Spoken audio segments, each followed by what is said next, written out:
Happy New Year, amazing women in business. I'm your host, Demi Lin, and welcome back. I hope your holiday season was packed with joy, relaxation, and of course, a little indulgence in delicious food. And for me, the past few weeks have been filled with fantastic food, family time, and moments of deep connections with friends. And today, I've got a little story about tennis that I think it will hit home for all of us. It's a story about women and assertiveness. Let me take you back to Friday, November 27th, 2024. Thanksgiving was behind us, and I was ready to work off that turkey. I had reserved a tennis court at Upper Mainline YMCA for a game with my new tennis buddy. We planned to hit some balls, catch up, and burn off those extra holiday calories. We showed up, and there was a slight hiccup. Two guys were happily occupying the court I'd reserved. No biggie, I thought. We'll just start on the open court next to it. But an hour later, when the players for that open court arrived, it was time for me to take my reserved court. I walked over. Between points, I said to one of the guys, "Excuse me, would you mind moving to another court? We reserved this one from 3 to 4:30. He snapped. "Don't you see we're in the middle of a game?" Wow, it's a little bit rude. It has been a super nice and friendly tennis community for me since I joined 3 years ago. Nobody says in that way when other people ask to take the court. Well, I apologized because, of course, it's a holiday. I'm here for fun. I waited for a while. As they switched sides, I reminded him, this is our court, and we do need to use it for the remaining 25 minutes. He shouted back, "I reserved this court." I knew I had reserved it, but I couldn't show it from my phone because there was no signal on the court. I asked him to show me his reservation. He replied, "I don't have a reservation, no signal here. You can go to the office to check." That's rude, and I feel uncomfortable. But it was the holiday season, my friend was waiting, and we only have 25 minutes left. I decided to step into the nearby restroom where I could get the signal and took a screenshot of my email confirmation. I needed a bathroom break anyway. When I showed him my reservation, he grew visibly upset and said, "Does it really matter that much? Why don't you just take court 4? Now, normally, I wouldn't mind switching courts, but court 4 was narrower and bordered by a hard wall. And frankly, his attitude was plain rude. If it didn't matter to him, why didn't he take court 4? So I stood my ground and replied, "Yes, it does matter to me. We need this court. Please move. And thank you." He and his friends moved to court 4 grudgingly, and when I waved and said, "Thank you for moving, enjoy your time," he didn't even look at me. What a gentleman. I felt a mix of regret and frustration for being so polite to someone so rude. But I brushed it off, determined to enjoy the remaining 20 minutes of tennis fun. That evening, I told my daughters and husband, "I met a jerk today. Glad I kicked him off my court." We all laughed, but as the night went on, the incident kept replaying in my mind, each time more vivid and unsettling. The man clearly didn't reserve the court, or he forgot about his court number, and he was rude and disrespectful. I firmly claimed my court at the end, but why it still bothered me so much? Was it his rudeness? Was it because I felt taken advantage of? Being a businesswoman with over 20 years of experiences, I've handled many unpleasant situations, but I've seldom felt so unsettled. Was it something deeper? I started questioning. Was I being bullied? Was I too soft? And here's the real kicker. Would he dare to behave like that if I were a tall, muscular man? Over the holidays, I shared this story with friends, and their responses gave me some fascinating insights. Right after Thanksgiving, I had a happy hour with a few tennis friends with Asian heritage and shared my confusion, my questions. They firmly believed this was bullying and added another layer I hadn't considered, discrimination of race. They said, if you were a Caucasian man or even a Caucasian woman, he probably wouldn't have behaved that way. That was a perspective I hadn't even thought about at that time. A natural follow-up thought was to check with a Caucasian woman, my lovely hitting partner for the early bird tennis program. Her perspective is, yes, I think it's a minor form of bullying. You didn't do anything wrong. You handled it well by avoiding being emotional, presenting the facts, your receipt, and standing your ground. I don't think it's being soft. I wouldn't necessarily call it discrimination against Asian either. I would describe it more as male entitlement stemming from gender or positional dynamics. Believe me, I've also encountered numerous similar rough situations on tennis courts. Sometimes certain men appear rude or demanding simply because they feel entitled or are used to behaving that way. For example, a surgeon or a high-performance CEO might be accustomed to making demands in their professional lives and bring that attitude to the tennis courts. Interesting. During the Christmas night, one of my friends who's married to a Chinese woman and lived in China for 8 years offered a different perspective. He said, maybe it wasn't discrimination. Maybe he was just having a bad day. Or this could just be one of those ugly truths about men. Sometimes men behave differently around women. If a hot, attractive woman had asked for a court, he might have just said, "Oh, okay," and moved without a fuss. Intriguing. But I have to admit, his comment left me with one burning thought. Wait a second, does this mean I didn't qualify as the hot and attractive type? Ouch! Talking about a double blow to my day. I thought my holiday glow was working for me. On New Year's Day, after a friendly tennis match at the YMCA, I stopped by the tennis office to confirm whether this guy had reserved the court. It was clear that the court was mine, and this guy's name didn't appear in the system. I shared my experience and feelings with the tennis officer, an African-American woman.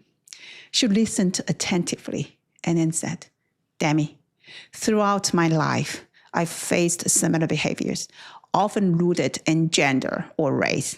Many times when I'm closing the court or resolving disputes about court reservations, some people got emotional and lashed out at me.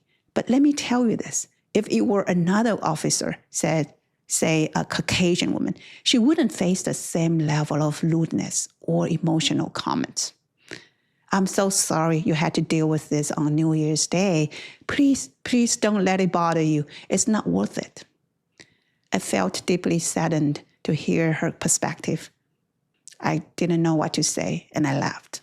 Finally, Dr. Lee, one of my closest friends and an experienced licensed psychologist, shared invaluable insight. She said, "Yes, this man was bullying you, but focusing on why he acted that way isn't productive. You'll never truly know. Maybe he was a jerk, having a bad day, or even discriminated against you because of your gender, race, nationality, or accent. But you don't need to dwell on his intentions or overanalyze his behavior. Instead, shift your focus inward. Be curious about what happened to you, why you reacted the way you did, how it made you feel, and what you learned about yourself from the experience. Reflect on how you might handle a similar situation in the future. For instance, you could calmly respond with, "Am I understanding you correctly? Are you asking me to prove my reservation?" Then pause and let him respond. If he insists, you could firmly say, "I don't need to prove anything to you. Let's go to the office together to sort this out." And that was my aha moment. I realized why I was upset. It wasn't just about his behavior. It was more about my response. I was disappointed in myself for trying too hard to stay calm and graceful. It's the holiday season, a time for fun, not drama. I was there to enjoy myself with my new friend who is probably in her 20s. I wanted to demonstrate how composed and graceful a 40-plus season player could be. And I adore my YMCA tennis community. It's always been friendly and welcoming, and I wasn't about to disrupt that vibe. However, my actions in that moment did not align with my other values of being assertive and standing up to bullies. I ended up bottling up a mix of anger, regret, and those unprocessed, deep, vulnerable emotions. It was like a stew of feelings simmering on the back burner, but trust me, it wasn't a recipe for holiday cheer. For years, I've been proud of being an assertive woman who does not shy away from conflict or standing my ground. Normally, I would have pushed back and maybe asked the office to validate his reservation just to make sure this guy knew who he was dealing with. Or I might said something like, "Hey, just so you know, your behavior came across as a bit rude. It wasn't the most respectful. And I know you're better than that." Expressing myself like that would have sent a clear message about his inappropriate behavior. It would have been way more in line with my values.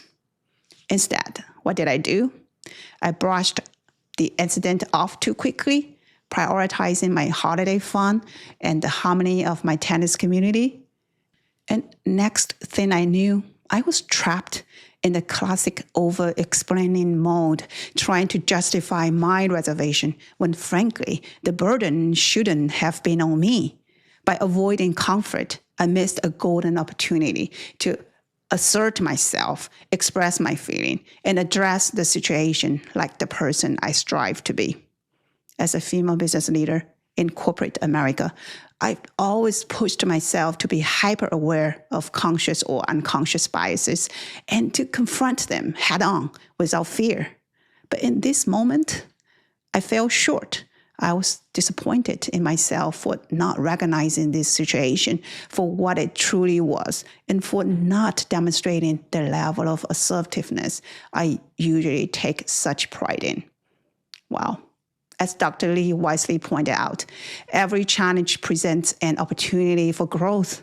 This particular moment gave me a chance to reflect on what I learned and how I can do better next time. So I thought, why not share these lessons with my amazing women in business community? And here are my key takeaways, and I hope they spark some reflection, conversation, and maybe even action in your own lives. First, discrimination exists. As a first-generation immigrant and Asian woman, I faced moments of subtle or overt discrimination. While we can't control the action of others, we can empower ourselves to respond according to our values. Second, we don't see things as they are. We see them as we are. I don't know why this guy behaved the way he did, but that's not the focus here. It's about perspective, staying aware while avoiding fixation on a single viewpoint allows us to approach situations with greater thoughtfulness. The third, grace and assertiveness can coexist. Life will throw us unpleasant encounters. While grace is important, some situations require us to balance it with more assertiveness, especially for female leaders in business. I'm adding this to my New Year vision board as a reminder for myself, and especially for my two daughters, to learn and embrace the importance of assertiveness. That night, as I was stewing in frustration, I wished I could somehow run into that guy again, confront him, and let him know his behavior did not come across well. But after all these reflections, I've decided to let it go. Focused on the lessons, learned about myself, and move forward. It's up to me to control how I respond. And honestly, why should I let someone else's bad energy linger in my mind? It's just not worth it. It's Sunday afternoon, and I just wrapped up this episode to share with Dr. Lee. Afterward, I headed to my favorite YMCA club for a mini tennis tournament.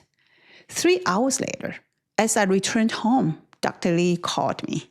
She offered yet another eye-opening perspective, one that truly struck a chord. Dr. Lee, a seasoned psychologist and one of my closest friends for over 15 years, pointed out something I hadn't fully recognized. Actually, I haven't completely settled this incident in my mind.